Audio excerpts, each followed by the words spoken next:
Hi Symbaloo users, just a quick tip when you make updates to an existing Webmix that you've already published for other users to use. If you decide to change something or to add additional tiles, you have to republish your Webmix so that the changes are reflected and that others can actually see your changes. So for instance, this is how my Webmix has been published originally, but now I have another tile that I want to add, or I may want to change an existing tile or get rid of one. So if I were to add an existing tile, you can create your tiles just like you have in the past, and then after you have created your new tile,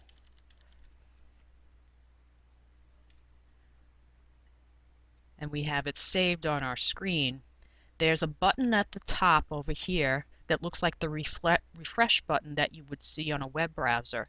You must click this republish button in order for the new changes to be reflected on the screen of somebody who's looking at your web mix on their end. So for instance, right now this web mix publicly looks like this. If I were not to hit republish and somebody were to go to my site, the new tile that I just created would not appear for them. So you must make sure that if you have already published and shared the URL for your Symbaloo webmix, if you make any changes, you must click this republish button. And it will appear in blue if there have been changes you have made and you have not published them yet.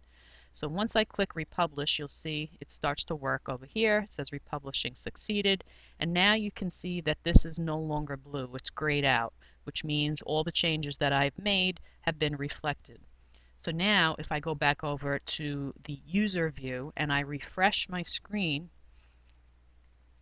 you can see now I have the new tile appears, the changes have been made. So this is just something you're going to have to do as you continue to work on your web mixes and you make changes to them if you've already shared them with your students or with your colleagues.